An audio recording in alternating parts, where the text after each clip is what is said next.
Hi, welcome. This is about AI. We'll discuss about antimicrobial resistance, so one application in biology, and some applications on stress, psychology, and others. I'm Atiq. So let's see some examples so that we can understand how AI can be contributing to the community in the future in the different challenges, not only what we see and worry sometimes. Nothing to worry about too much about AI, except that we need to understand, we need to learn so that we can change the world in a better place. So AMR is antimicrobial resistance mechanism to understand because this is the silent pandemic, according to various reports, even from WHO, it's one of the top 10 global public health threats because the world is running out of effective antibiotics. Dangerous, isn't it? So now, and drug resistance infections are killing many people. Think 5 million, almost 5 million deaths per year now, according to World Health Organization. So that's why it's extremely important. Now, the point is that how can we use AI in the field of antimicrobial resistance or in drug production, in pharmaceutical industry, in chemistry, in biology, and so on. So just this is one example. You can find details in this paper that how deep learning or machine learning can be explored in the domain of this field. So we need to, if you have an image, so this is an image, you can see that, I mean, the lovely bacteria, okay, they kill us. So you need to segment, separate them, detect them. If it's noisy, denoising them. You need to level them and to understand them better. So if we can do it, that's wonderful. Now, you see that image processing 20 years ago, or 30 years ago, 10 years ago, and now we know that how good it is, better quality, many things can be done. We have I mean, lots of video progressions and imaging artificially. We can generate images and others. Okay, what about, I mean, biological images where we don't have enough information? So that's the goal. All right, so from macro world to micro world, can we understand the I mean microbes and their behavior, their nature, their life standard? These are the important things. So I have been working since long on human activity and behavior understanding. So when what the person is doing and the behavior and so on, still I'm working on that. But what about from the macro world to micro world, that how the bacteria is behaving, whether the bacteria is good quality bacteria or not? Okay, whether the bacteria are increasing babies or not. If they increase more babies, even after I put medicine, this is dangerous. So we have to destroy them so that human being can survive, right? So this is another kind of bacteria and so on. So the challenge is that as you can see, this is an image, this is another image. Okay, so you can see different kinds of images from microscopes, like and this is one kind of bacteria, this is another kind of bacteria. So different kinds of bacteria from bright field image or fluorescence images are not so easy to decipher, to understand. So AI based on image processing on the micro world will be monumental to help this industry a lot. So this is one example. You can see that with time, how these kind of bacteria are moving. I just repeat it here. You see that the bacteria are moving 20 minutes, 30 minutes, 35, 40, 50, 55, 60 minutes. With this time, how they move, and they are, can you segment? If they are too much closer to each other, can you separate them? Okay, it's I mean not easy, and as you can see, if you enlarge it, then they are closer to each other. Now this is one. Similarly, there will be another. This is just extra study, like if you want to go into details, but you see that how they, I mean, evolve in 1 hour. So I repeat it. Have a look here. I mean, 0 minute, only two looks like, and now they are creating two babies. and it becomes 4. So these kind of progressions and the relationships we need to understand, and so on. Okay. So similarly, we need to know that if they are single, okay, or they are couple, or dividing, or they are forming any micro colony, and their behavior, these kind of things are extremely important to understand. So that's why, I mean, we need to study a lot. So I mean, but if you and I know that some of you might be interested, if you have a background in biology, microbiology, or pharmacy, then this kind of work with AI will be very much interesting, and we can do a lot. So that is just, extra things. If you are not related, then no need to do.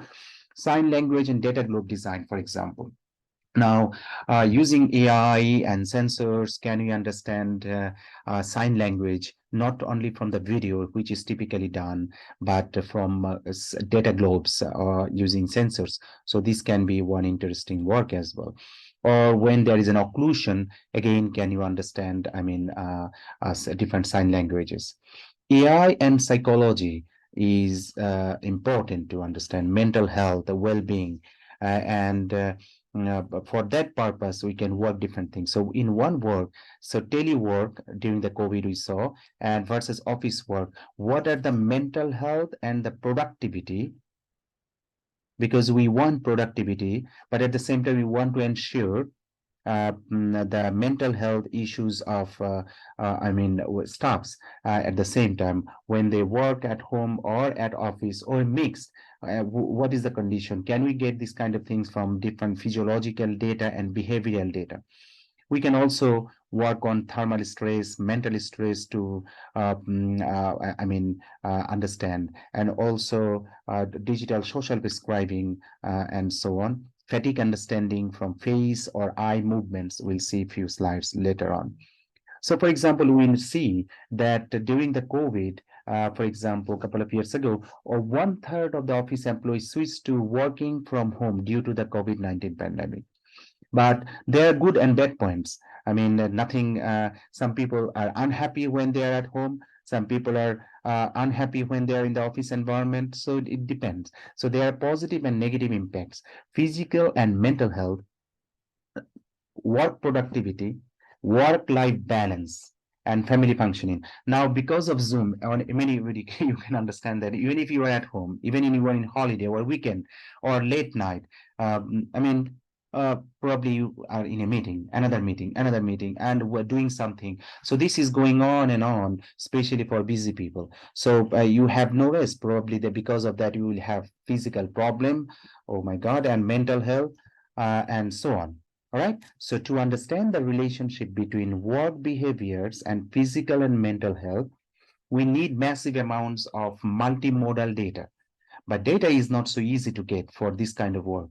So in Japan, one of our groups, they collected data based on mobile phones, smartphone and wearables, and environmental elements and questionnaires and others to understand and work. So we have been working for that. So this is just one example. My friend, they developed a phone log and this kind of things like data entry from user using a smartphone. So we need a smart mobile app.